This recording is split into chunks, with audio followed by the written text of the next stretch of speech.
melakukan pekerjaan-pekerjaan yang aku lakukan. Itu sebagai takarannya. Jika engkau mengasihi aku, engkau akan melakukan apa yang pernah aku kerjakan. Engkau akan melakukan pekerjaan yang aku lakukan. Nah, kira-kira Yesus pernah mengerjakan pekerjaan menyembah kepada anak Maria enggak? Enggak pernah. Kalau menyembah kepada hakikat yang tak terlihat, pernah enggak? Setiap saat. Yesus dalam kehidupannya, dia sebagai praktisi Taurat atau praktisi perjanjian baru. Dia adalah praktisi Taurat.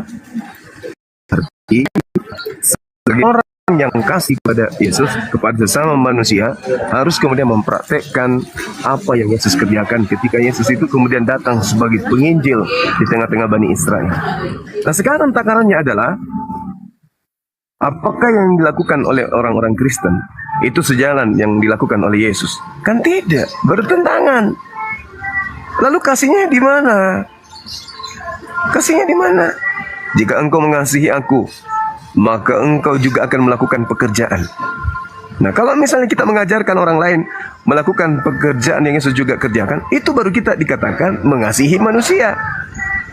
Tapi kalau kita memerintahkan orang-orang melakukan pekerjaan yang Yesus tidak lakukan, itu bukan mengasihi, itu mematikan, membinasakan namanya itu. Jadi takarannya kemudian adalah saudara-saudara Kristen, kalau mengaku sebagai pengikut Yesus, maka Yesuslah yang harus menjadi tauladan. Yesuslah yang harus menjadi patron. Sebagai gembala yang baik, maka Yesus harus diikuti perintahnya. Baptislah mereka. Ini itu perintahnya katanya. Tapi ingat, lakukan segala perintah yang kuperintahkan. Ajarlah mereka melakukan segala perintah yang aku perintahkan kepadamu. Matius 8 nomor 20. Saya kira begitu, Bung. Jadi cinta itu, kasih itu harus benar-benar berujung kepada teladan yang diberikan oleh Yesus. Kalau hanya mengatakan kasih-kasih tapi bertentangan dengan ajaran Yesus, saya rasa itu benarlah ucapan Yesus yang mengatakan percuma mereka kemudian memuji aku, memuliakan aku, tapi pekerjaan yang mereka lakukan adalah perintah manusia. Seperti itu sementara, silakan. Masya Allah. Sebelum ke Pak Apologet ya, ini Bang Nofrigenta, monitor Bang Nofrigenta. Baik, assalamualaikum warahmatullahi wabarakatuh. Waalaikumsalam warahmatullahi. Antum Muslim ya, saudaraku ya? Ya, Muslim. Alhamdulillah. Saudaraku Afwan, yang sebesar-besarnya minta maaf. Mungkin satu slot untuk Kristen ya, mohon maaf sebelumnya. Barangkali ada yang mau disampaikan atau dipertanyakan, silahkan. Sebelum turun, izin guru-guru semua mau bertanya. Tadi ada di koma sebelah menjelaskan tentang bahwa ada ayat di dalam Al-Quran yang katanya, katakanlah dan bawalah Taurat itu jika Anda benar. Tadi saya lupa mencatat ayatnya, sehingga saya ingin bertanya tentang jika ada yang tahu tentang ayat itu dan mohon penjelasan gitu. Izin turun kembali. Masya Allah. Tapi begini saudaraku yang terhormat ya, mungkin nanti antum di bawah dulu dan mungkin ini ada lagi diskusi, nanti bisa dijawab setelah mungkin diskusinya, atau Gurunda dijawab dulu atau gimana Gurunda?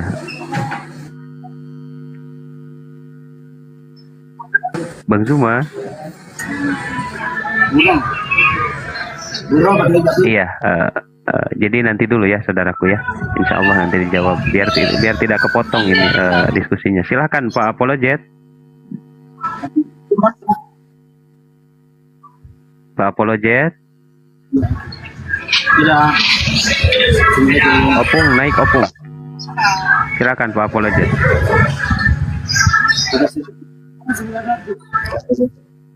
Berapa harga bilang sewa 900, murah banget.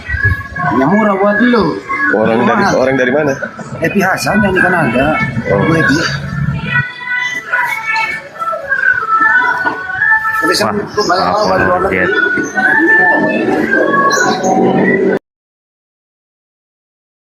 Apologet monitor.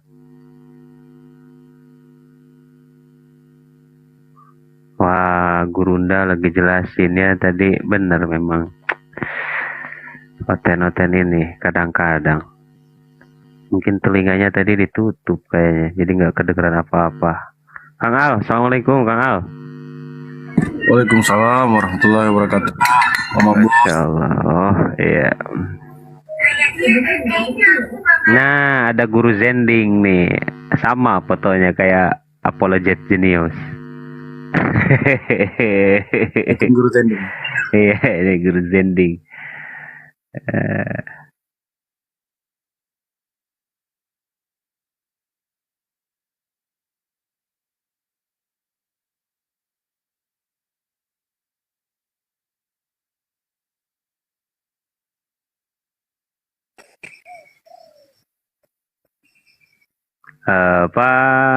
Pak Guru Zending, selamat siang.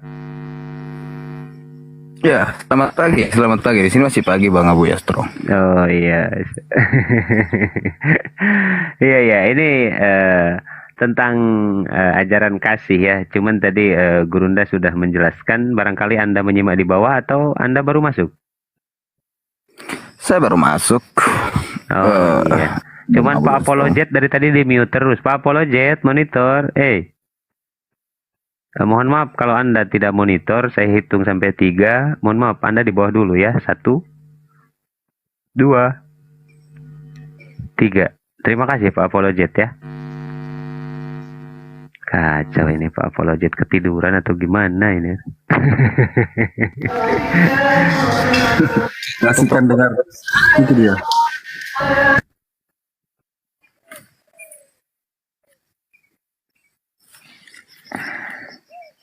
Silahkan Pak Guru Zending, barangkali ingin menyampaikan tentang ajaran kasih di kekristenan seperti apa, boleh nanti bisa ditanggapi sama Bang Zuma, silahkan. Sebenarnya tadi udah dipaparkan oleh Bang Zuma, cuman mungkin Anda baru masuk ya, silahkan. Apa ya? Ajaran kasih itu kalau saya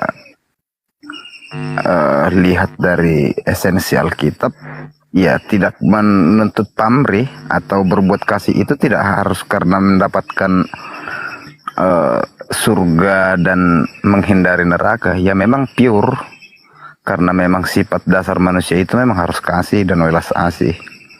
Yang kemudian pengikut Yesus Kristus itu konsekuensinya kasih, dan tidak menutup kemungkinan dan tidak menjadi jaminan bahwa orang Kristen akan masuk surga, dan itu adalah sebagai jaminan, tetapi sebagai bentuk dari kasih sesama manusia di dalam dunia ini, yang kemudian surga itu sendiri adalah hadiah atau sola gratia, kira-kira begitu. Iya. Opung, selamat pagi Opung. Selamat pagi, Buya. Iya, gimana barangkali menurut Opung sebelum ke Bang Zuma? Menurut Opung seperti apa ajaran kasih? Silakan. Tapi tidak dijelaskan. Barangkali Ajaran Opung kasih, ingin ya. menambahkan, silakan. Ajaran kasih yang mengasihi, mengganti ini hukum menjadi hukum kasih gitu kepada setiap ciptaannya, gitu aja. Udah dijelaskan tadi sama itu.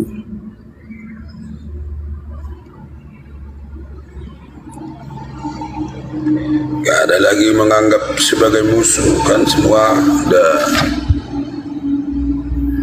udah kawan semua lah gitu.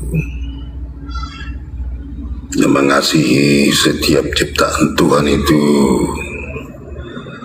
gitu aja, walaupun berbeda pemahaman gitu.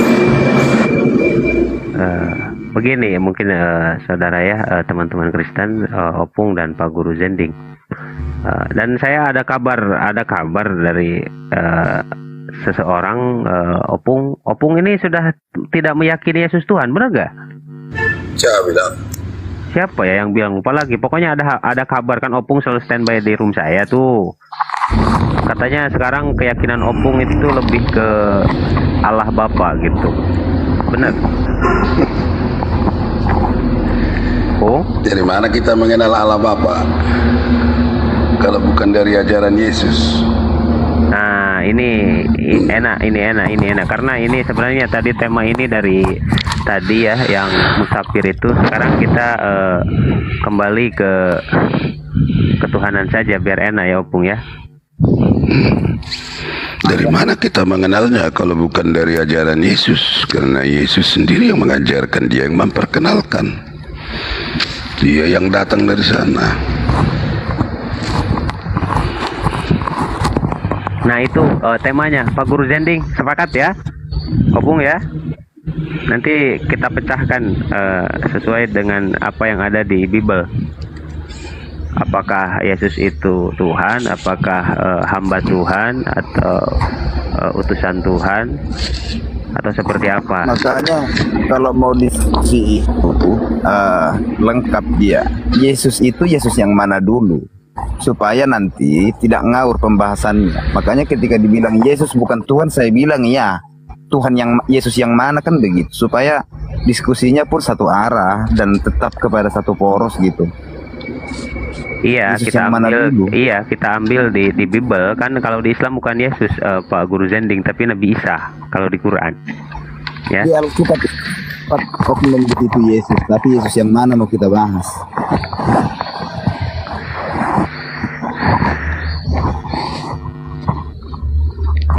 Gurunda, Bang Zuma. Beliau lagi di luar ya, Masya Allah, tapi masih sempat ngasih Ya, halo, ilmu gimana? pengetahuan kepada kita. Nah ini mungkin tadi karena temanya tadi itu sebenarnya karena usupi itu kan yang tadi yang nggak jelas. Nah sekarang mungkin temanya ini, dan Pak Guru Zending dan Opung ini di sini ada dua Kristen udah sepakat. Silahkan tafadhol Gurunda. Masih dingin loh ya. Gak kuat. Ngantuk bawahnya. Iya, jadi kalau ada pertanyaan Yesus yang mana, sebenarnya mohon maaf nih, saya katakan kepada saudara, kalau berbicara mengenai oknum yang datang di tengah-tengah Bani Israel itu sebenarnya namanya bukan Yesus, namanya itu adalah Yesua, ya, Yesua Al-Masih. Yesua Hamasia. Itu kalau Yesus itu kan di Roma dipatikan ya, Yesus itu Yesus. Nah sekarang kita berbicara oknum aja. Oknum yang datang di tengah-tengah Bani Israel itu bukan untuk Kristen. Oknum ini hanya untuk Bani Israel, tidak ada hubungannya dengan Kristen sebenarnya. Kristen ini hanya sebuah kepercayaan yang menerima sebuah buku pengajaran yang mereka sebut Perjanjian Baru, di mana di dalamnya menceritakan tentang cerita penyaliban oknum yang bernama Yesua, kemudian mereka sebut Yesus. Itu nggak ada hubungannya sebenarnya. Jadi kalau saudara mengatakan Yesus yang mana, ya saya mengatakan kalau di dalam pengajaran Yahudi hanya ada satu Yesus yang hidup pada abad pertama, yaitu orang yang kemudian ingin mereka salibkan, ingin mereka bunuh. Kalau berbicara mengenai zaman Musa, ada juga, tapi Yosua bin Nun. Nah, berarti oknum yang kita ceritakan ini adalah seorang nabi, seorang Mesias, manusia, Mesias yang datang di tengah-tengah Bani Israel untuk Bani Israel, bukan untuk Islam, bukan untuk Kristen, bukan untuk orang di luar daripada Bani Israel. Jadi Yesus yang ada di dalam pengajaran orang Yahudi yang mereka tuduh sebagai anak zina, itu adalah nabi dan rasul yang diutus kepada Bani Israel, yang membangkitkan amarah daripada orang Israel dikarenakan Yesusnya mampu mempengaruhi orang-orang Israel menjadi pengikutnya, sehingga mereka kemudian meninggalkan pembayaran perpuluhan atau pajak kepada imam. Sehingga mereka berkongko-kongko sepakat untuk melenyapkan Yesus ini. Untuk apa dilenyapkan? Agar supaya bangsa mereka tidak dirampas oleh orang Roma. Itu aja. Nah, ending cerita itu kemudian Yesus mereka ingin bunuh. Tetapi Allah atau Tuhan Elohim di dalam konsep orang Yahudi menyelamatkan Yesus ini. Maka yang mereka salib adalah orang yang menggantikan Yesus. Nah, orang yang menggantikan Yesus inilah kemudian yang dijuluki Yesus dan disembah oleh orang Roma. Padahal sebenarnya Yesus yang asli itu tidak disalib, tidak dibunuh. Yesus yang diajarkan oleh orang Kristen inilah yang mati di atas tiang salib yang mereka sembah gitu. Jadi beda ya, ada dua Yesus, Yesus yang diselamatkan dan Yesus yang menggantikan yang diselamatkan. Itu jelas, itu terpampang dalam kitab Kristen sendiri dan saya bisa uraikan secara terperinci. Silakan. Statementnya kontradiksi ya. Bagaimanapun di situ saat itu menceritakan tentang imam Yahudi atau imam Israel, dan kok ada statement yang menyatakan kekurangan pengikut dari Romawi. Sepertinya cuma kekurangan literasi tentang sejarah Romawi yang masuk ke dalam kekaisaran Imperium Roma saat itu, yaitu bangsa Israel, yang kemudian juga saat itu ada perpecahan namanya Israel Timur dan Yehuda, dan itu harus dipelajari secara eksplisit, dan bagaimana bahasa Yunani menjadi bahasa nasional dan bahasa ibu tidak akan bisa dihilangkan atau tetap bisa dimasukkan ke dalam literasi pengetahuan, yakni dimasukkan ke dalam bahasa Hebrew dan bahasa Aramaik itu sebagai bahasa ibu.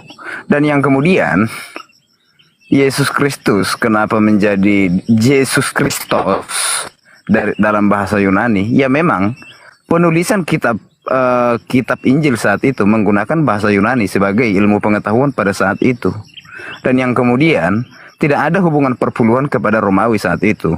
Demikian, karena perpuluhan itu berhubungan erat dengan suku Lewi atau Levitikus.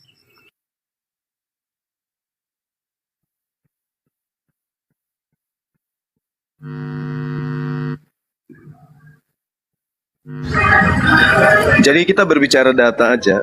Kalau data yang berbicara itu lebih akurat.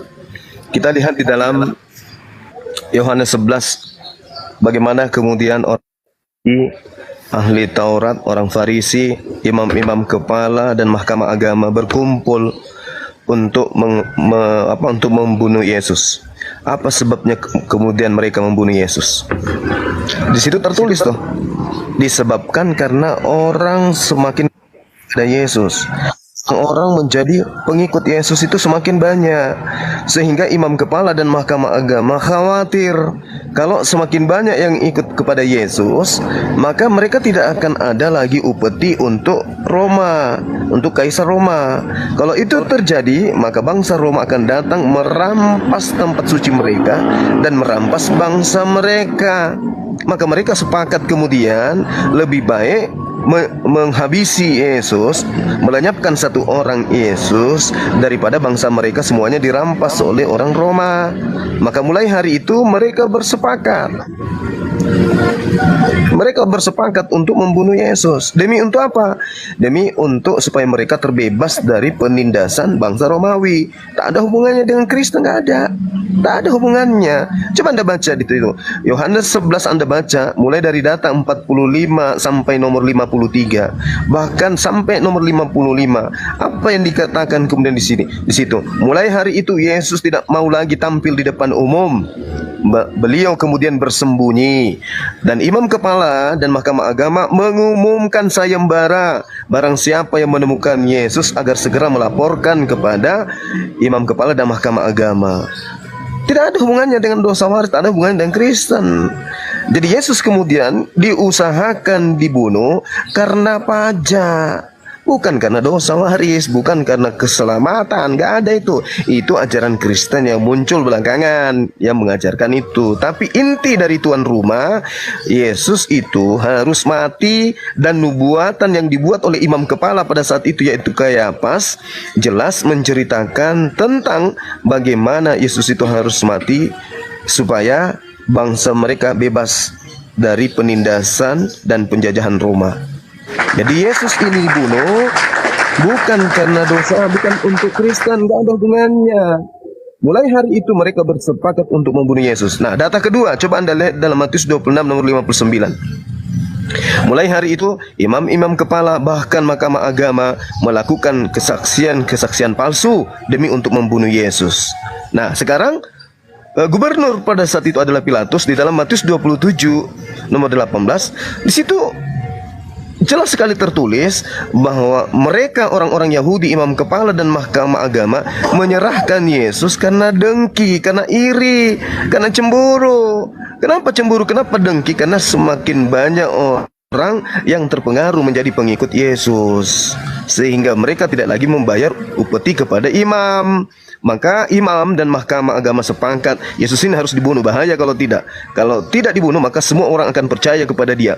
Kalau orang semua percaya kepada Yesus, tidak ada lagi yang membayar upeti. Kalau tidak ada lagi yang membayar upeti, bangsa Roma akan datang merampas Bani Israel, merampas bangsa mereka. Jadi tidak ada hubungannya dengan Kristen. Coba Anda pelajari lagi Yohanes 11 itu, silakan. Sepertinya Anda terjebak di statement Anda. Dua statement Anda dua-duanya berlawanan. Yang pertama Anda menyatakan bahwa Yeshua HaMashiach itu tidak disalibkan melainkan diserupakan. Nah, di premis Anda yang kedua, Yesus dibunuh karena kekurangnya penghasilan atau perpuluhan oleh Imperium Roma saat itu. Jadi mana yang betul? Anda konsisten sama jawaban Anda atau statement bahkan premis Anda. Yang kemudian itulah yang membuat semakin lucu ketika diskusi tidak konsisten dengan statementnya. Yesus dibunuh karena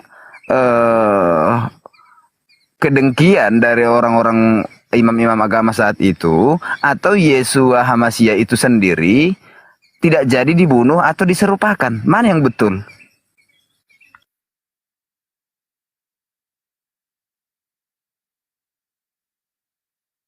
Oke, ingat, saya belum berakhir. Ini baru pertengahan, ini baru pemanasan, Bung. Jadi ketika mereka sudah bersepakat kemudian membunuh Yesus, mereka melakukan kesaksian palsu. Apa yang terjadi kemudian? Mereka mencari Yesus. Nah, apakah mereka berhasil membunuh? Tidak. Apakah mereka berhasil menangkap? Tidak. Disinilah kemudian muncul apa yang diterangkan Al-Quran. Wa makaru wa makarallah. Mereka melakukan tipu daya, mereka melakukan makar untuk membunuh Yesus. Tapi kemudian yang mereka bunuh adalah orang yang diserupakan. Mereka memang melakukan kesaksian palsu. Mereka berusaha dengan sekuat tenaga yang mereka punya untuk menangkap Yesus yang adalah Nabi dan Rasul, yang adalah Mesias ini. Tetapi kemudian Allah menjanjikan di dalam Amsal 21 nomor 18, orang fasik dipakai sebagai tebusan bagi orang yang jujur, pengkhianat sebagai ganti orang yang benar. Makanya yang disalib ini nantinya adalah orang yang dikutuk. Kenapa? Karena dia melakukan pengkhianatan kepada Yesus. Coba Anda lihat di dalam Ulangan 21 nomor 22 sampai 23. Orang yang dihukum Tuhan yang setimpal dengan hukuman mati, haruslah jangan kau biarkan mayatnya semalam-malaman di atas tiang. Tetapi orang yang dihukum terkutuk oleh Tuhan, yaitu dengan cara digantung, baik itu di pohon atau di tiang kayu, maka jangan kau biarkan mayatnya semalam-malaman. Nah, ini yang terjadi kepada oknum yang disalib itu. Makanya kemudian Yusuf Arimatea dan Nikodemus bahkan Maria ikut kemudian membisiki Pilatus, Gubernur Pilatus, agar mayat ini segera diturunkan. Kenapa? Karena mayat yang di atas tiang salib ini adalah orang terkutuk. Kalau orang terkutuk, berarti dia adalah orang yang menggantikan Yesus yang tadi. Maka yang digantung di atas tiang salib adalah orang yang dikutuk oleh Tuhan. Siapa mereka yang dikutuk oleh Tuhan? Baca Ulangan 27 nomor 25, Bung. Yang dikutuk itu adalah orang yang menerima suap demi untuk menyerahkan orang benar agar dibunuh. Siapa dia? Yudas Iskariot. Itulah yang Anda sembah.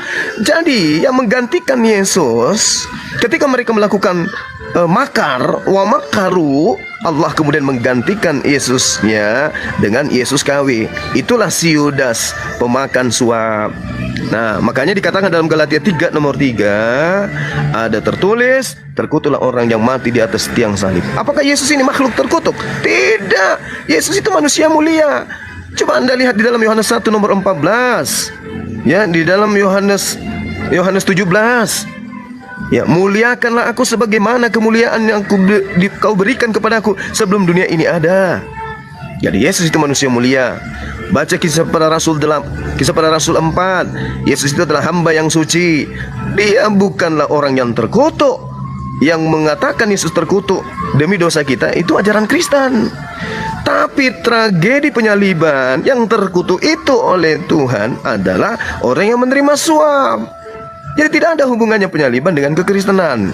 Kekristenan hanya mengambil orang yang di atas tiang salib yang menggantikan Yesus ini sebagai Tuhan dengan cara terkutuk demi dosa-dosa waris. Itu ajaran yang muncul belakangan. Tidak ada hubungannya dengan penyaliban. Jadi kesimpulannya, Bung, ketika Yesus yang benar ini, Yesus Hamasia ini ingin disalibkan, kemudian mereka cari ke sana kemari, yang mereka tangkap adalah Yesus KW, yaitu yang makan suap. Siapa dia? Yudas Iskariot. Jadi yang Anda sembah itu adalah Yudas, manusia terkutuk itu. Demikian, silakan.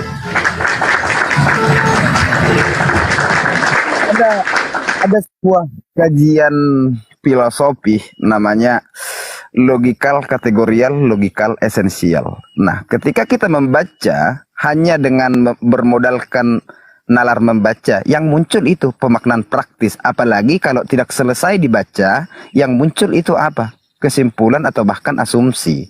Nah, Anda membaca Alkitab atau Injil, Matius, Markus, Lukas, Yohanes. Ketika Anda selesai membaca itu sampai kepada hari kebangkitan, maka asumsi Anda tidak akan menjadi seperti itu. Dan bagaimanapun, Yesus Hamasia itu menyerahkan diri kepada tentara Roma saat itu, yang kemudian dia berdoa, seandainya sawan ini bisa digantikan, dan dia pun tidak ingin, karena di saat itu dia berdoa kepada bapaknya sebagai dia memposisikan diri sebagai anak. Disitulah ilmu logikal kategorial dipergunakan. Dia berdoa kepada bapaknya, yang kemudian saat dia mau ditangkap, Petrus memotong telinga dari tentara Romawi. Tetapi itu disembuhkan. Dan ketika itu diserupakan, di situ ada historisnya kembali kuat. Bagaimana dia itu dicambuk atau flagellum dalam bahasa Roma. Bahasa Yunani. Dengan flagella atau cambuk. Dan yang kemudian, dalam pemukulan salib sampai kepada bukit Golgata, itu jelas Yesus Hamasia. Dan yang kemudian ibunya berkata, "Guru, minumlah." Apa yang dinyatakan? Jangan aku kau tangisi, tangisilah anak-anakmu. Dan yang kemudian berikutnya apa? Pernyataan dari yang di sampingnya mengatakan begini, jika kau memang Yesus, maka selamatkanlah dirimu. Kan begitu pernyataan. Dia tetap dicobai. Dan yang kemudian juga terakhir, Anda menyatakan bahwa orang yang mati terkutuk di kayu salib itu, orang yang mati di kayu salib, orang yang terkutuk. Itu betul, saya tidak menyalahkan itu. Tetapi ketika Yesus telah mati di kayu salib, kutuk atas salib tersebut telah selesai. Dan itu disucikan. Makanya dulu orang zaman Romawi yang mati di kayu salib itu terkutuk. Dan Yesus juga saat itu menyucikan salib itu. Dan itu sampai sekarang kami mengimani itu sebagai simbol dari keagamaan kami atau keimanan kami. Apa yang salah? Silakan.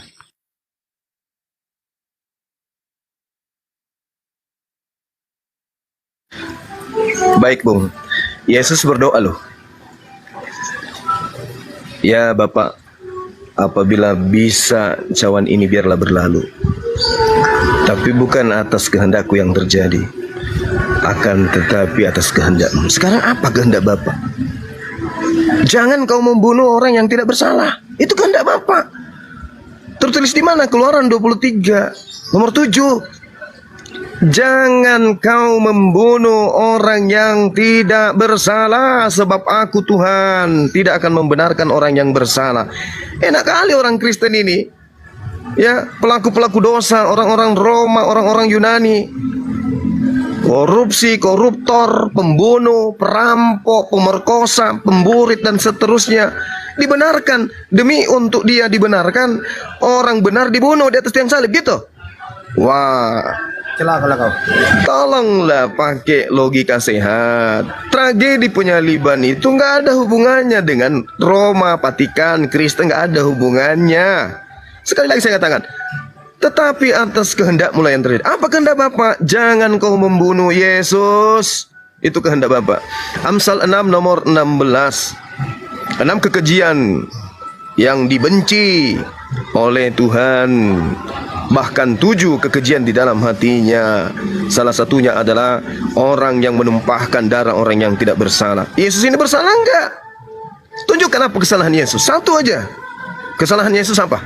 Sehingga dia pantas untuk dihukum. Ada? Ada kesalahan Yesus yang menyebabkan dia pantas untuk dikutuk di atas tiang salib? Ada? Enggak ada.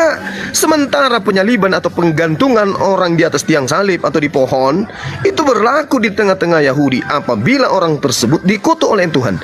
Apa sebabnya dia dikutuk? Baca Ulangan 27. Apakah dia mencuri? Apakah dia memperkosa atau meniduri istri dari bapaknya? Ataukah dia menggeser batas tanah? Ataukah dia makan suap? Apakah ada di antaranya yang dilanggar oleh Yesus? Tidak ada. Berarti yang mati terkutuk di atas tiang salib ini adalah orang yang menggantikan Yesus, disebabkan karena mereka terkutuk. Disebabkan karena mereka melanggar perintah Tuhan. Nah, sekarang Yudas, apa yang dilanggar Yudas? Pertama, Yohanes 12 nomor 6.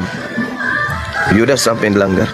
Selalu mencuri uang kas, tidak memperhatikan nasib orang miskin. Lalu kemudian Yudas Salah ukur tanah. mengkhianati Yesus. Yudas menerima suap. Pantaskah dia dikutuk, digantung? Pantas. Maka ketika ada oknum yang tidak pantas ingin disalibkan, maka digantikan oleh yang pantas. Nah, sekarang gini, saya ingin membuat otak kiri Anda itu berfungsi. Saya mau tanya, menurut hukum Tuhan yang ada di kitabnya orang Yahudi, yang disalib ini orang terkutuk atau orang yang dikasihi atau orang yang dimuliakan? Jawab, silakan. Iya. Saya ingin merangsang otak kiri Anda berfungsi. Orang yang disalibkan Orang yang pada zaman Romawi, ya orang-orang yang mendapatkan kesalahan atau mungkin itu disebut sebagai kutukan. Atau bisa saya sebutkan kutukan. Sekarang yang kena kutuk di situ yang menerima. Sabar. Yang dikutuk pada saat itu menerima suap. Menurut berdasarkan Ulangan 27 nomor 25. Sekarang yang mana yang menerima suap? Yesus atau Yudas? Yudas tidak pernah disalibkan dan tidak ada sejarahnya. Yang kemudian Yesus HaMasyiah kenapa disalibkan? Karena dia menyatakan dirinya selamat. Inilah yang saya katakan, otak kecil Anda yang sebelah kiri itu nggak berfungsi, tergeser otak Anda. Jadi saya ulang pertanyaan. Yang mana yang terkutuk, Yudas atau Yesus? Premisme itu sudah tidak bisa lagi untuk dipikirkan. Karena apa? Ya, Anda menyatakan Yudas disalibkan, sementara dia bunuh diri. Anda mau ngambil datanya dari... Tunggu dulu. Cerita bunuh diri itu nanti kontradiksi. Tunggu. Saya bertanya, yang tadi kan jelas bahwa yang dibunuh adalah orang yang dikutuk oleh Tuhan. Sekarang yang makan suap adalah yang dikutuk. Siapakah yang makan suap, Yudas atau Yesus? Oke. Yang makan menjual Yesus itu, yang menjual Yesus HaMasyiah itu adalah Yudas. Yang menjual ya.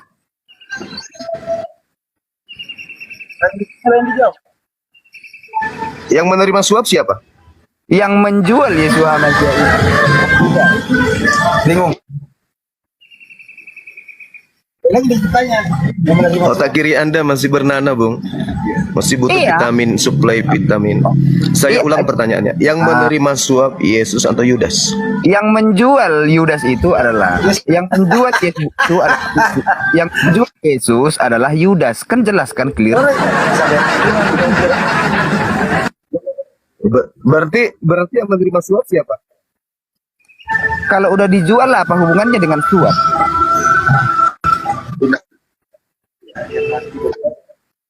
Loh, tunggu dulu, jangan Anda bicara begitu. Itu menyalahi data. Yang menerima suap 30 keping perak itu siapa? Oke. Otak kiri Anda masih berkata. Yang menerima uang dalam penjualan menerima 30 keping uang perak itu siapa? adalah Yudas. Udah, teruskan. Oke, sudah selesai. Oke. Nah, sekarang yang terkutuk ini berdasarkan Ulangan 27 nomor 25 adalah orang yang menerima suap demi untuk menyerahkan atau membunuh orang benar. Sekarang siapa itu? Oke, premisnya sekarang. Bingung. Yudas itu disalibkan atau enggak? Kalau masuk ujian. Itu dulu jawab. Sekarang jangan sebut nama dulu. Ini tunggu. Ini penyaliban bukan dipatikan, ini penyaliban di tengah-tengah Bani Israel. Oke? Iya. Artinya orang yang mati terkutuk dikarenakan makan suap. Sekarang pertanyaan saya, yang menerima suap dan menyerahkan orang benar untuk dibunuh itu siapa? Pahami nggak pertanyaan saya? Paham nggak pertanyaan Anda? Anda mengambil kitab dari Ulangan, sementara di Ulangan itu Otak kiri saudara masih Bukan. luka itu. Masih luka. Ulangan itu ada Masih sudah ada perlu pada zaman ditambal. Ya. Enggak. Ulangan itu sudah ada zaman Romawi, Zuma. Saudaraku, saudara. Enggak, jawab dulu. Saudara, ingat Yesus itu adalah anak Tuhan. Tunggu. Saya jelaskan samamu. Yesus itu Mesias, Yesus itu anak Tuhan, Yesus itu adalah orang yang dikasihi oleh Tuhan, datang di tengah-tengah Bani Israel. Yesus hidup di bawah hukum Taurat. Yesus sebagai praktisi kemudian dari kitab Taurat, dia adalah penginjil. Maka kemudian dia disebut sebagai Mesias, orang yang benar, orang yang jujur. Pertanyaannya, dia sendiri hidup di bawah hukum Taurat. Pertanyaan saya, berdasarkan hukum Taurat, ya, orang yang menerima suap dan menyerahkan orang benar untuk dibunuh itu siapa? Pertanyaan saya Yudas, Zuma. kan? Pertanyaan saya, Setuju? di kitab Ulangan itu sudah ada penyalipan kah? Itu yang menjadi pertanyaan saya. Itu budaya siapa penyalipan? Biar Anda paham. Ulangan jelas. Dengarkan. Oke. Maksud saya, Cuma Di dalam Ulangan 21 nomor 22. Tunggu. Silakan. Tunggu dulu. Ini kitab suci, Bu. Nah, di dalam kitab sucinya orang Yahudi Ulangan 21 nomor 22 diterangkan dengan sangat jelas. Orang yang dihukum mati setara dengan orang yang jahat yang dihukum oleh Tuhan setara dengan hukum mati. Jelas sekali dikatakan di dalam data 23-nya, haruslah mayatnya jangan dibiarkan semalam-malaman di atas tiang. Sebab orang yang digantung terkutuk oleh Elohim, mayatnya tidak boleh menyentuh tanah. Berlaku nggak itu pada zaman Yesus? Ulangan itu berlaku. Makanya mayatnya Yesus tidak dibiarkan sampai malam, sampai maghrib, harus diturunkan segera karena hari Sabat, nggak boleh. Nah, sekarang permasalahannya adalah berdasarkan kutukan Elohim, kutukan Tuhan kepada orang yang digantung di atas pohon atau tiang kayu, maka orang ini kemudian adalah orang yang dikutuk oleh Tuhan. Apa sebabnya orang ini dikutuk? Dikarenakan dia makan suap, kan gitu. Nah, sekarang ada dua. Orang yang di atas tiang salib itu adalah orang yang dikutuk, dan orang yang di atas tiang salib itu adalah orang yang makan suap. Sekarang pertanyaan saya, siapa yang dikutuk? Yesus kah atau Yudas? Siapa yang makan suap? Yesus kah atau Yudas? Jawab. Saya coba terangkan sama Juma ya. Mana tahu dia membaca Quran. Iya, sebentar. Anda jangan terlalu eksklusif. Saya terangkan pelan-pelan untuk Juma. Saya kasih waktu 2 menit aja, 2 menit. Di dalam literasi, oke, saya tutup Alkitab. Artinya, ketika saya enggak, sebentar, santai dulu Anda. Kita bukan kejaran-kejaran angkot. Saya tutup Alkitab. Kita balik ke sejarah. Imperium Roma atau Roman Empire. Sejarah lagi. Kamu mau lari sejarah mana? Iya. Kristen tak ada di situ. Iya, ini sejarah Yahudi, Bu. Bukan sejarah Kristen ini. Iya, santai dulu. Makanya kalau dibuka sejarah. Gimana? Kalau dipakai sejarah tenang gitu. Imperium Roma atau Kristen Roman itu hanya Empire. memungut cerita penyaliban. Ada Sebentar hubungannya. dulu, Anda santai. Jangan ketika dibuka sejarah Anda bingung gitu. Tenang. Saya jelaskan pelan-pelan. Anda meleset jauh, menandakan Oh, otak Anda tidak. masih berkarat, saudara.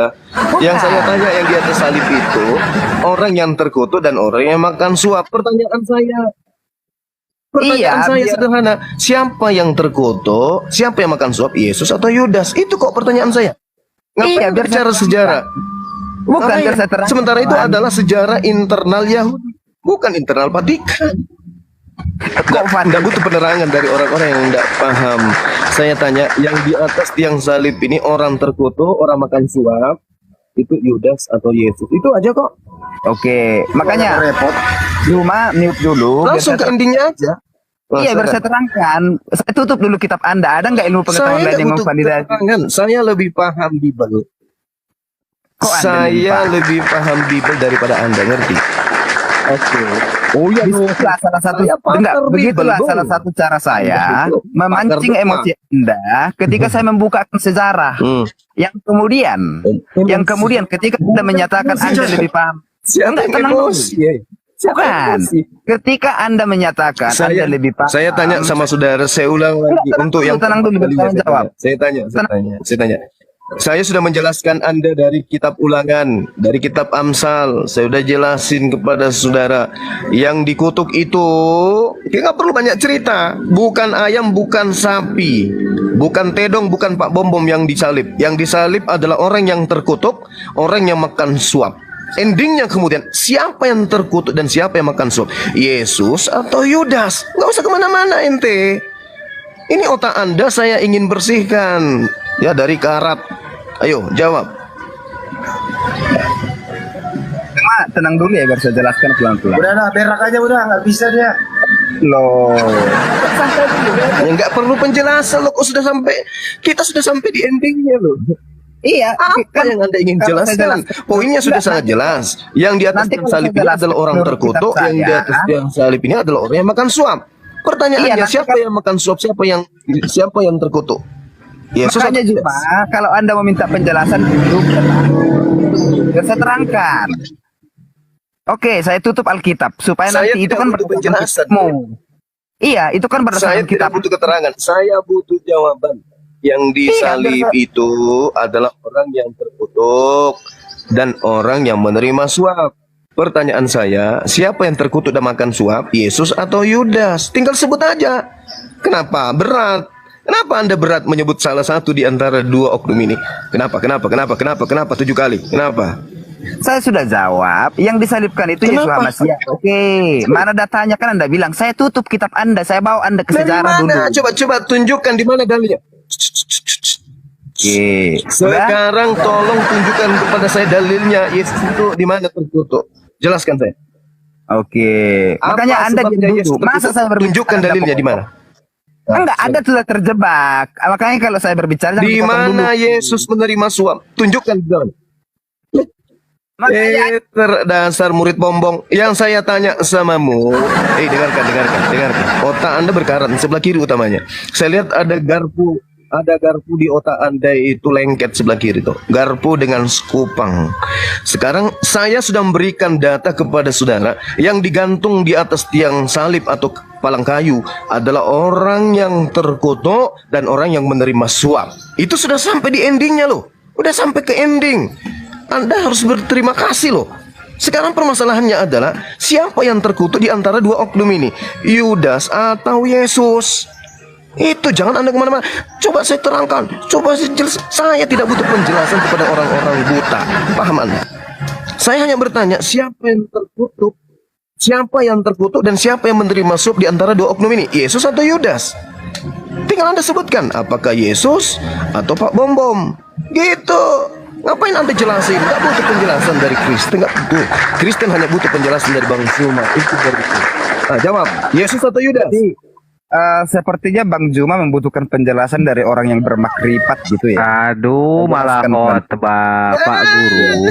Saya Permisi Bapak Guru Zanding. pelan-pelan. Gini, Bapak Guru Zending ini berapa kali ya diskusi gini loh Pak. Bang Zul sudah mempertanyakan dasarnya. Anda kemana? Anda mau lari apa ke empirium, pemahaman secara empirikal? Kan udah dibahas sama Bang Zuma. Apa yang mau dibahaskan? Aku kembali ke sejarah supaya memperkuat pernyataan saya. Yang terkutuk itu, yang mati terkutuk itu adalah orang yang makan suap. Pertanyaannya, yang terkutuk ini Yesus kata saudara, yang disalib ini Yesus. Nah, tolong tunjukkan apa yang menyebabkan Yesus terkutuk.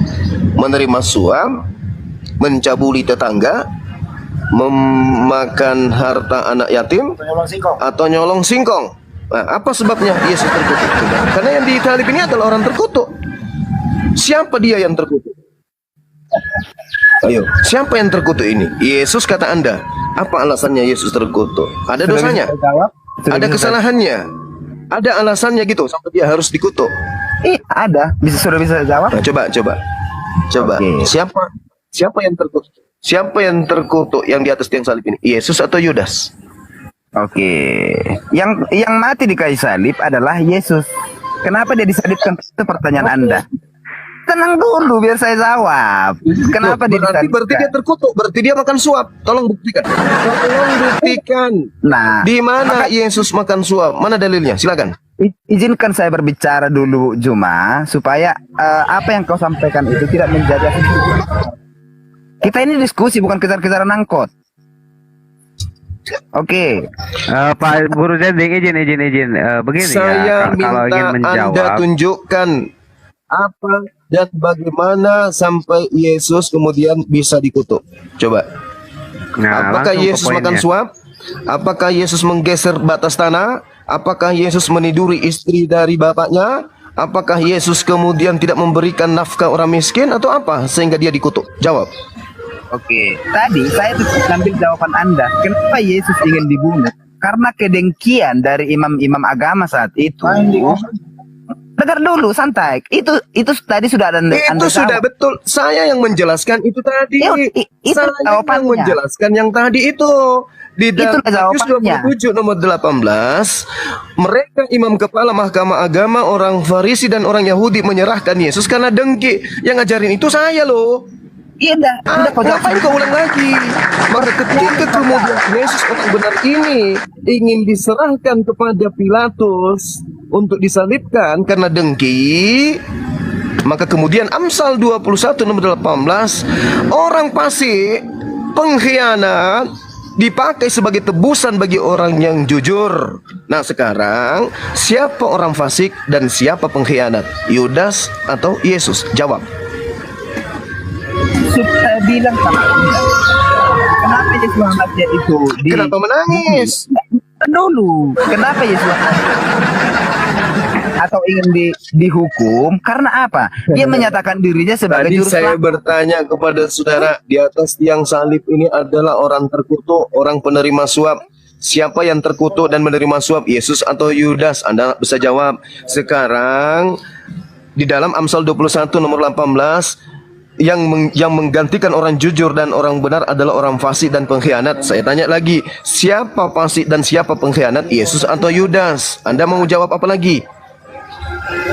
Ada jawaban Anda nggak ada lagi. Anda mau kesana kemari. Ini bukan gereja, Bung. Di gereja boleh. Ini di depan Saya berbicara selalu di mute. Saya berbicara selalu di mute. Saya menantang Anda di luar komedi supaya dia balance, seimbang. Saya di mute ketika berbicara. Bisa nggak? Anda laki-laki atau enggak? Saya cuma minta satu nama. Saya cuma minta satu nama. Siapa yang berkhianat? Yesus Kemarin atau saya mau Yudas? berbicara, saya di mute.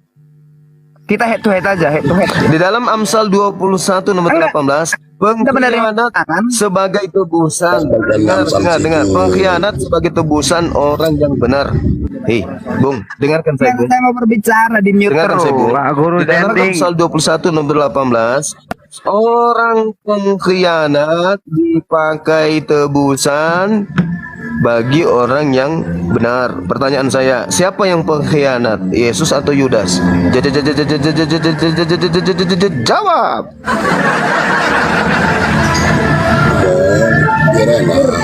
sebentar, Mr. Bebe, sebentar. Ini masih urusan saya sama Juma. Saya pikir Juma ini orangnya berkelas, tapi ketika saya berbicara saya di mute. Rupanya inilah keeksklusifanmu. Tapi saya coba kan malah kemana-mana. Astagfirullahaladzim. Otak Anda berkarat, Bung. Otak Anda berkarat. Bukan, jangan saya di mute biar saya terangkan. Otak Anda berkarat, Bung. Pertanyaan saya, Amsal 21.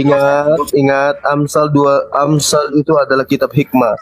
Pertanyaannya jelas. Di dalam Amsal 21:18, Tuhan akan menggantikan orang jujur dengan pengkhianat. Pengkhianat dipakai tebusan bagi orang yang jujur. Pertanyaan saya, siapa yang pengkhianat antara Yesus dengan Yudas? Jawab. Oke. 3 menit untuk berbicara. Sekarang 21. Dengar dulu. Dari tadi oke. Tiba-tiba Saya berbicara, jangan Anda potong. Anda berbicara, saya diam. Makanya Anda diam dulu, tenang dulu, jangan kepanasan. Oke. Saat itu, kenapa Yeshua HaMasyiah itu disalibkan dan ingin dibunuh oleh imam agama? Karena ada kedengkian dan kurangnya pengikut dari imam agama tersebut. Dan yang kemudian Yeshua HaMasyiah menyatakan dirinya sebagai juru selamat. Yang menjadi kontradiksi saat itu, janji HaMasyiah saat itu adalah juru selamat untuk Bani Israel. Sementara Yeshua HaMasyiah datang sebagai juru selamat seluruh dunia. Orang Samaria pun diselamatkan atau ditolong. Nah, dosa terbesar saat itu adalah ketika ada orang yang mengaku dirinya juru selamat dan mengaku-ngaku dirinya juru selamat, itu dosa paling besar saat itu. Apalagi kalau menyebutkan bahwa dia utusan dari YHWH. Itulah dosa paling besar. Yang kemudian itu akan menjadi hukuman kemudian Yeshua HaMasyiah. Yang berikutnya, dalam sejarah Alkitab atau bahkan di dalam kitab itu sendiri, sebelum Yesus disalibkan atau ditangkap, Yudas sudah meninggal. Itu historikalnya. Yang kemudian, oke, saya tutup Alkitab. Sejarah. Enggak, saya tutup. Sebentar dulu, saya janji tadi 24. Makanya Anda tenang. tutup Alkitab. Tenang dulu. Di dalam sejarah Romawi, Gak usah kamu terangin yang saya tanya. Siapakah yang berkhianat? Yesus atau Yudas? Yesus itu disalibkan. Kan dalilnya jelas. Pengkhianat dengar. Pengkhianat dipakai sebagai tebusan bagi orang yang benar. Pertanyaan saya, siapa yang berkhianat? Yesus atau Yudas? Gitu aja kok repot. Saya harus mandi di hari Jumat. Oke, kalau Anda hanya ngeyel kayak begini, lebih baik Anda masuk ke hutan, kumpulkan kambing, sapi, biawak, Anda injilin. Bacakan Bible Anda kepada mereka. Kalau kepada manusia, Anda bawa data-data saudara itu tidak laku. Kenapa? Manusia itu berakal. Kecuali orang-orang tidak berakal, boleh Anda kibulin. Pertanyaannya sederhana pun. Yang disalib ini katanya orang terkutuk. Yang disalib ini katanya penerima suap. Pertanyaannya, siapa yang terkutuk, siapa yang menerima suap? Yesus atau Yudas? Anda ngeyel kemana-mana. Saya ambil lagi Amsal 21:18. Pengkhianat dipakai ganti sebagai tebusan. Dengar. Pengkhianat sebagai tebusan orang yang jujur. Siapa yang berkhianat yang sebagai tebusan? Yesus atau Yudas? Anda nggak bisa jawab. Anda kemana-mana. Kenapa? Karena sudah banyak lemak babi di dalam otak. Jadi otak nggak berfungsi, berkarat jadinya gitu loh. Otaknya rusak. Otak Anda rusak. Pertanyaannya sederhana. Kita sudah ada sampai pada titik kebenaran untuk mengeluarkan Anda dari ajaran penyembahan kepada Yudas. Tetapi Anda tidak bisa keluar dari lingkaran menuhankan Yudas Iskariot. Anda tetap ada di situ. Kenapa? Al-Quran mengatakan wa kana al-kafiru ala rabbihi zahira. Adalah orang-orang kafir penolong-penolong setan di dalam durhaka kepada Tuhan. Jadi Anda sedang menolong orang-orang kafir untuk durhaka. Anda menolong setan agar manusia tetap menyembah kepada Yudas untuk masuk ke dalam neraka. Saya sudah memberikan Anda tiket loh untuk keluar dari lingkaran setan. Anda bisa. Oke. Terus dari tadi oke. Ujung-ujungnya oke. Udahlah, aku mau mandi. Malas. Otak Anda berkarat. Saya sudah berusaha untuk menyembuhkan Anda, tapi Anda sendiri yang nggak mau sembuh. Oke? Nah, silakan Anda sakit untuk Belajar selamanya. Islam sama Anda bisa nggak? Saya mohon izin, mau mandi. Nggak ada waktu saya untuk mengobati orang-orang yang tidak mau diobati. Ingat, kalau Anda masih bisa diselamatkan, renungkan. Apakah Yesus atau Yudas yang mati terkutuk? Renungkan itu. Kalau Yesus yang mati terkutuk di atas tiang salib, apa sebabnya dia terkutuk? Cari dalilnya. Apakah Yesus ini benar-benar punya dosa yang menyebabkan dia terkutuk? Kalau tidak, maka ingat. Di dalam Amsal 21 nomor 18 dan Amsal 11 nomor 8, Tuhan menjanjikan menggantikan orang benar dengan pengkhianat. Siapakah yang mengkhianat? Yudas atau Yesus? Itu jawabannya, ya. Jadi sahabat-sahabat, Adinda, Abuya, dan sahabat yang lain, saya mohon undur diri, saya mau mandi dulu. Siap Gurunda. Pasien kita yang Astaga, turun baru aja tuh sampai si Zuma. Ini Bang Zuma mau sholat Jumat. Emang Wabillahi kamu taufiq gak wal hidayah. disunat ke Jumat? Assalamualaikum warahmatullahi wabarakatuh. Waalaikumsalam warahmatullahi wabarakatuh. Ya, kembali saya ingatkan, hari Selasa insya Allah Silakan Bung Zuma, semoga saya akan mengobati Pak Pendeta Estra Soru, ya. Estra Soru nanti saya terapi tanggal 27 hari Selasa. Mudah-mudahan Pak Estra Soru ini bisa sembuh dari kegilaannya. Demikian, salam tauhid, salam satu Tuhan. Assalamualaikum warahmatullahi wabarakatuh. Waalaikumsalam warahmatullahi wabarakatuh. Abuya, saya juga Masya Allah. ikut pamit ya. Siap, lanjut Kang Arya. Yuk. Waalaikumsalam warahmatullahi wabarakatuh. Ini apa sih nih? Keledai satu nggak ada diem-diemnya. Dari tadi. Sabar kayak orang lagi ngomong. Emang Dia ya, orang oten susah diatur oten ini. Aduh, ngeri. Capek miut saya capek.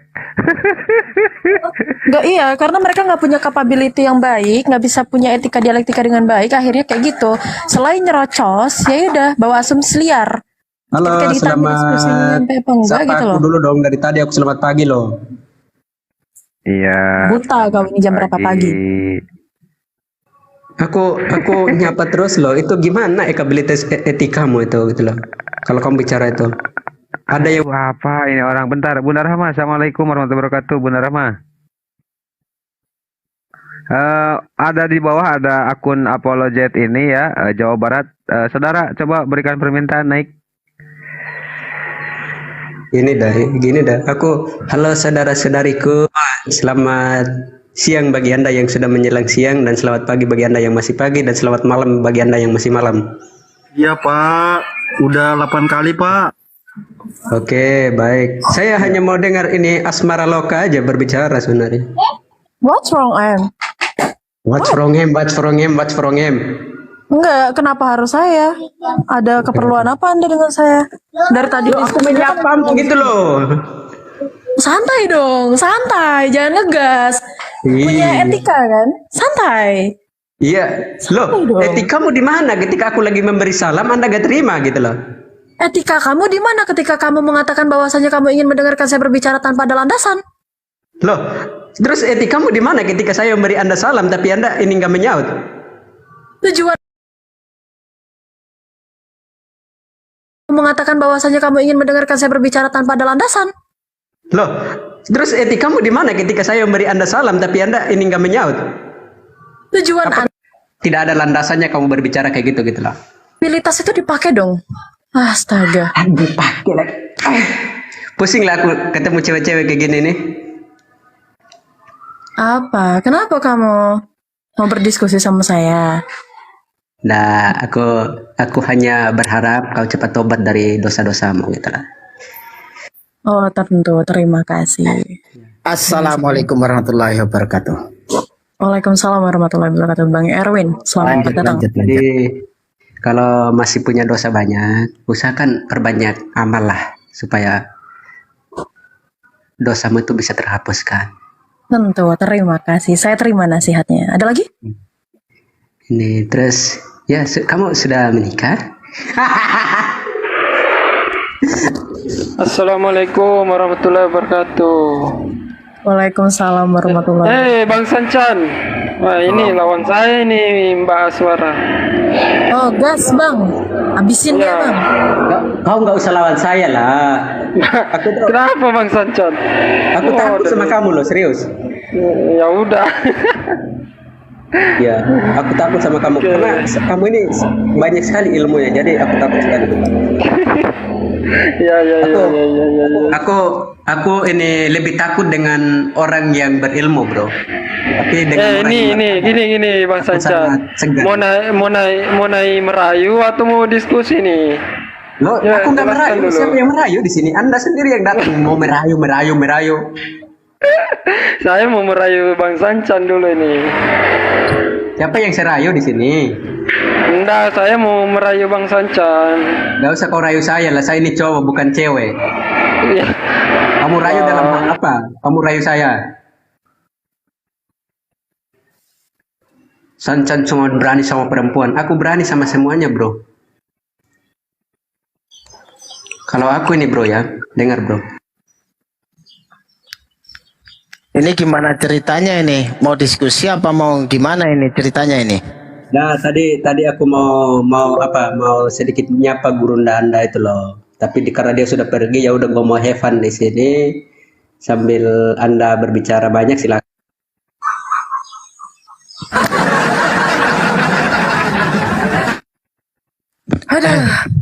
Kenapa ya ada aja tai yang lewat di sungai itu, heran deh saya. Jadi belum bisanya meletakkan menyapa itu mau berdiskusi atau dengan lawan apa ya, lawan jenis ya.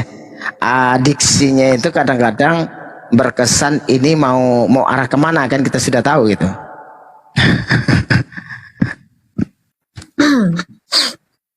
Nggak apa-apa. Thank you untuk ada Nafiri itu. Oke. Baik, siap Bang Erwin. Thank you Bang Sancan untuk nasihat dan masukannya. Assalamualaikum. Waalaikum. Ada apa Bang Nafiri? Selamat siang. Nggak Jumatan Bang? Oh belum syahadat ya? Masih nyembah anak Tuhan? Anak Tuhan, anak manusia. Lupa saya. Hari ini masih hari Kamis. Wah, gila, LCD-nya udah kena ini mah. Parah. Coy, hari Kamis ini. Bu ya, ada software khusus untuk ngisi memori baru Nafiri nggak, Pak Ustadz? Bu ya. Biasanya kan kalau Jumat tuh kan toa bergema, ini nggak ada, belum bergema toa.